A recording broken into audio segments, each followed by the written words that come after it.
Tumben sih kayak gini. Kemarin alhamdulillah. Aku sering melihat Apa ya, Mas? rumah disimpan di tempat yang kotor, jujur, takut, pusing nggak ya untuk ada bantuan aku? Kami mengerti kekhawatiran Ibu. Untuk itu, Le Mineral menggunakan galon yang selalu baru agar terjamin kebersihannya. Le Mineral. Kopi baru Mbak. Baru kopi Lover Type. Kopi baru Mbak. Baru kopi Lover Type. Kopi baru Mbak. Baru kopi Lover Type. Panjang.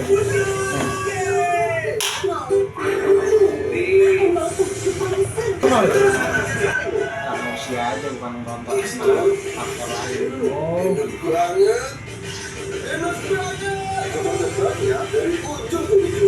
ya lu udah potong ah.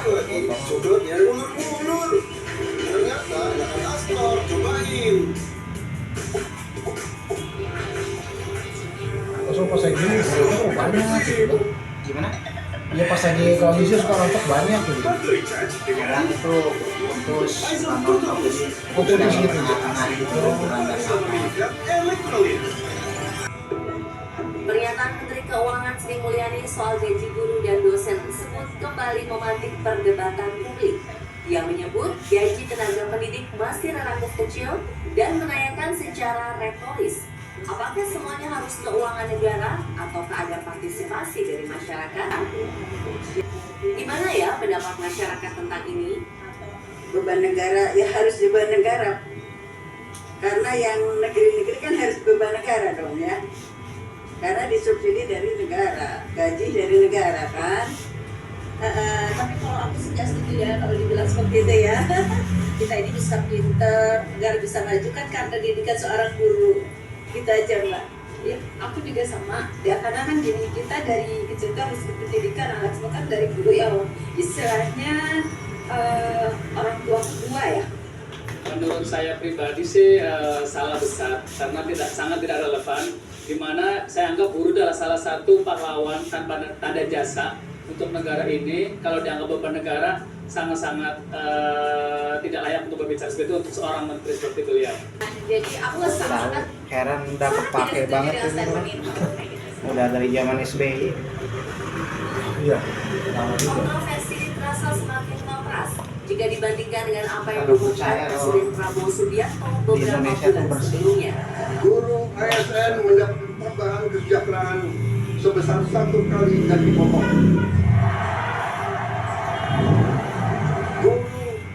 Guru-guru non ASN nilai tunjangan profesinya ditingkatkan menjadi 2 juta rupiah per bulan.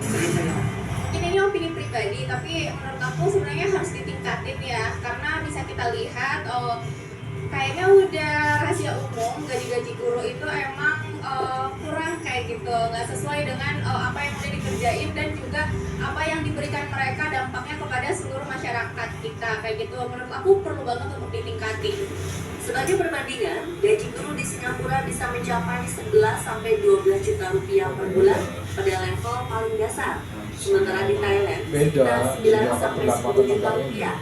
Di Filipina, 6-7 juta rupiah. Dan Malaysia, 5-6 Terus juta namanya rupiah. sama Malaysia, Vietnam. 20% dari Mereka lebih tinggi juga apbn sekarang. belanja Kalau sama Singapura kita udah kalah jauh. Singapura tuh udah hampir setara sama Brunei. Ya, untuk tahun Kalau ini keuangan 750 triliun. kita perbandingannya sama Ironia, Malaysia di kita saat masalah pemerintah terus mengalokasikan 20% Malaysia APBN tinggi untuk juga, sektor kan? pendidikan, tinggi. para Ya lebih tinggi dari kita, masih cuman nggak beda terjebak jauh. dalam lingkaran kesejahteraan yang jauh Cuman dari kemakmuran kata lebih layak. ini di sana. Malaysia. Kondisi semakin memilukan ketika besar Mikir-mikir kalau udah bisa masyarakat segini terhadap ke sosok keluar, pendidik bukannya yang nggak ada dianggap lowongan ya. pilihan utama peradaban. Kayak Tapi emang ini belajar kita atau gimana? kalau Jepang biasanya kursus Bahkan banyak terpaksa setahun mencari atau berapa penghasilan ada ininya, tambahan ada sebagai pedagang, ojek yang online, buat atau ininya. pekerja serabutan. biasanya 8 jutanya 13 jutaan khusus bahasa itu. Ini kalau nyukur ini Di apa belajar? Sukabumi, Jawa Barat, kisah dedikasi seorang pendampang Korea Selatan untuk Bagian bertahan Cipenduan hidup. mah Dia awal masuk mengajar dengan 35. penuh dedikasi Awal masuk, meski iya. hanya digaji sekitar Sekarang udah Rp10.000 per 50-an jam. Itu pun sering terlambat cair Sekolah di hingga 2 perhotelan. bulan. Sore hari, dia berjalan kaki menyusuri pinggiran jalan memunguti botol plastik, kardus, dan Itu barang beberapa bekas bulan lain biasanya untuk gitu. Iya, dijual. bagian cuci piring. Siap, Tapi ya kalau Meski gaji sering segitu bertemu mah turunnya Sartono kalau bersama nyawarnya di Ahmad hotel di selalu Malaysia, bangun setiap jam setengah 3 di pagi Malaysia untuk itu menyiapkan dagangan untuk dijual di juta 8 sekolah. juta lah ya kena gaji. Dari awal saya sudah Langsung membuat Singapura. aturan untuk dijual ke sekolah martabak. Martabak itu Di saya Singapura kisaran 11 deh pagi gajinya, dijual ke 11 sekolah. sampai 15-an. Nah, ada yang nawarin Selain nih menjual martabak, Usia ia juga bagian menjadi sosial guru les, ya. menjadi konten kreator, Awal-awal dan gua bekerja di lima. produksi tempe sebagai admin dan sosial iya media. kalau Banyak Emang sekali dia dari di dulu sekolahan, itu. banyak Iya, anak-anak yang pas saya lesi di sekolahan. zaman Selesai ngelesin keluar anak-anak SMA dia langsung ngambil perhotelan kan secara kuliah pribadi dan sosial media dari produksi tersebut pelayaran untuk dulu memanfaatkan Khusus bahasa doang kebanyakan. Kalau di ke bahasa ya. lebih ke bahasa. Kalau tesnya teknis ininya sih Sore harinya, Nah, Bapak juga melakukan ngikut yang pekerjaan paruh sendiri. waktu membungkus tempe. Malam harinya, ia Cuma kita mencoba kalau di menambah pelayaran, penghasilan dengan menjadi random konten kan jadi afiliator. nantinya nggak Kalau belum tentu juga di bagian apa bagian apanya. tidur selama 3 jam setiap hari. Paling ya bahasa Semoga aja Bapak yang bisa sering segera itu mendapatkan bahasa ya. upah yang layak Sosial dan itu kan berbagai rata-rata pekerjaan bahasa, Bang. dijalankannya semoga bermanfaat dan menambah wawasan ya. Udah lama ya nggak nonton TV. Media sosial on the spot, Apa? Trans, Udah lama nggak nonton TV. dan official Saya TV Instagram, cuma dengar doang, Twitter, dan TikTok ya. pernah ditonton. Kalah sama ini ya sekarang kayak YouTube. Jangan lupa saksikan program setelah ini. Selamat malam. Nggak ada yang seru tontonannya sekarang, bukan kalah ininya. Semua orang udah jadi jurnalis ya bisa. Orang bisa bikin berita. Hadiah saat upacara di Istana Merdeka, yakni saat sesi pembacaan doa, tampak seorang taruna Akmil badannya bergetar dan hampir terjatuh, namun kawan di sebelahnya dengan cepat merespon dan memegangnya dengan kuat, seolah memberi semangat agar tetap berdiri tegak hingga acara tuntas. Momen ini beredar luas di media sosial dan mendapat banyak pujian dari netizen. Bicara soal taruna Akmil, Presiden Prabowo Subianto juga merupakan lulusan Akmil tahun 1974. Calon miliarder. Berubah menjadi Siapa? Akmil Ya, tahun itu Akmil. 1944. Salah satu alasan Indonesia Negara. Lembah Tidar menjadi kawasan bagi muda tempat mencetak pengirang pejuang Sabta Marga. Lokasi yang terpencil didukung dengan alam yang masih ribut menjadikan Lembah Tidar sebagai tempat yang ideal untuk pendidikan militer. Lembah Tidar tak sebatas tempat belajar, tapi menjadi tempat pembentukan karakter para prajurit TNI agar senantiasa saja bisa ratusan kuali jadi bahan atraksi loh. Ternyata bukan sekedar pertunjukan, tapi sebuah kode untuk para pembeli. Lalu kuali masaknya selalu dari warung legendaris yang eksis 25 tahun, setiap harinya bisa menghabiskan lebih dari 40 ekor kambing loh. Semua menu hanya fokus pada olahan daging kambing saja, seperti sate, tongseng, dan templek. Apalagi menjual olahan daging kambing di kota Solo terbilang sangat menjanjikan. Karena minat masyarakatnya super tinggi, sejak pukul 9 pagi saja sudah ramai diserbu pembeli. Seberapa sering seorang coba makan kambing itu pas setiap harinya? Kalau di Solo itu agak unik karena orang sarapan itu pagi itu udah makan kambing. Sarapan. Sarapan. Teng-teng ya? Buka. Udah hasil surat dari anak bulan, atau disebut juga kampung Barabul bawah kebetulan. Kemudian teknik pemotongan dan pembersihannya juga harus dilakukan dengan benar. Pak, ini satu hari berapa kambing paling banyak? Setiap hari dan 40 kepala. Ini harus dibakar nih. Wes, bakarnya kayak gini. Jangan heran ya, kalau di kota Solo dan sekitarnya hampir sepanjang jalan biasa. Sate buntel justru memakai daging kambing cincang halus yang dibentuk memanjang ditusukkan bumbu. Menariknya, bagian luar sate buntel dibungkus dengan lapisan lemak tipis yang diambil dari perut kambing. Teknik membungkus daging cincang dengan lemak inilah yang melahirkan nama buntel. Dalam bahasa Jawa artinya bungkus. Ya, hampir sama dengan cara membuat sate lilit khas Bali tuh. Kuncinya masih sama dengan template. Yaps, bahan utama wajib menggunakan kambing muda karena dagingnya yang lebih empuk dan tidak berbau perengus. Cara ngambil lemaknya gimana sih? Kok bisa dibungkusin gitu? Dia nggak ini ya, nggak ambil gitu pas waktu dibungkus itu. Kok bisa padat itu kenapa? Ada karena teksturnya Berbeda dengan sate kambing yang hanya dibakar satu kali dan langsung matang, proses membakar sate buntal harus dilakukan 2 kali, yaitu dibakar dulu setengah matang selama 10 menit di atas bara api arang.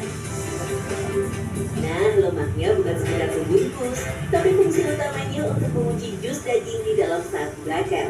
Lemak di luar sate buntel yang perlahan meleleh bakal meresap masuk ke daging cincang yang menciptakan rasa umami alami tanpa perlu banyak bumbu tambahan. So, daging tetap moist, aroma khas kambingnya wangi, dan cita rasa gurihnya meresap. Oh iya, ternyata teknik membungkus daging dengan lemak kayak gini mirip dengan metode Japanese Sukune Wrapped in Fat yang disukai orang Jepang loh. Pas itu dibakarnya tuh sebenarnya sama nggak sih kalau si buntel sama yang biasa? Oh beda mas, kalau buntel lebih lama. Sekitar 20 menitan. 20 menit? Oh lama juga ya? Tapi kalau yang sate biasa? 10 menitan. Oh 2 kali lipat. Kenapa mas? Apa karena tebelnya? Karena apinya jangan sampainya hampir meresap. Kalau apinya nyala gimana tuh? Gosong mas lagi jadi. Oh si gaji luar itu gosong? Iya gosong. Tapi belum matang? Iya benar, bentarnya mana? Terus harus terus dibolak-balik gitu? Iya benar. Sate buntel disajikan dengan pilihan bumbu kacang tanah atau kecap manis dan cabai rawit. Sensasi rasa unik dan berbeda bakal terasa di setiap gigitan dan lapisan dagingnya. Teksturnya lebih lembut dan gurih lagi, dan warung sate kambing sudah mulai buka. Solo memang begitu akrab dan identik dengan kuliner sumba kambing. Bahkan sate itu buat orang Solo mas, itu udah jadi makanan sehari-hari, bisa pagi, siang, sore, malam, kapan aja punya sate kambing itu best pokoknya mas. kebiasaan masyarakat Solo gemar mengonsumsi daging kambing karena adanya pengaruh kedatangan orang-orang Hadramaut atau bangsa Timur Tengah yang datang ke Tanah Jawa, khususnya Solo. Penduduk Hadramaut masih membawa sampai tradisi dan budaya mereka, termasuk makanan sehari-harinya. Orang Arab biasa makan 3 kali sehari, yaitu subuh, siang, dan malam. Sebulan 3 kali. Kambing Oh, bukan sebagai dari pemakannya. apa Sumber daging lain itu juga biasa menyebutkan, aja. aneka olahan Kolesterol sate itu kambing sebagai bagian dari Oh, kekayaan daging. kuliner Solo sudah ada sejak Kolesterol tuh kerajaan dari Jepang. bumbu, bukan dari dagingnya. Kesatuin Ini harus bumbunya paling apa aja, nggak terlalu strong kayak di Indonesia. Nah, ini akhirnya ketika terasa ada ini kadung meluas. Sehingga ini menjadi makanan yang sudah taste-nya tuh dari keraton dengan begitu dimasak luar biasa enak, maka di masyarakat sudah menerima setelah makan agak mereda. Lebih umum. Lebih ini ya, daripada sapi ya. Kambing di Solo bukan sekedar bahan masakan, melainkan cerita rasa yang diwariskan dari generasi ke Oh, generasi. sugesti aja ya. Kehadiran dan Ini jadi karena sugestiannya ke bawah. Sekarang habis mentang-mentang habis makan daging kambing, badan nggak enak, sangkut pautin.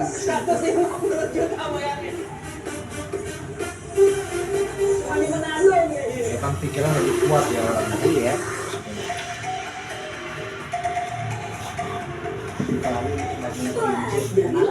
Oh, kelinci ya? di jalur Sulawesi Utara Tak tega liatnya. atau Manado, angkot bukan sekedar kendaraan umum. Mungkin kalau jadi satenya sih nggak ini ya. Kalau lihat itu ya, lihat kelincinya bikin gitu. penumpang merasa lagi naik mobil pesta atau studio musik berjalan nih.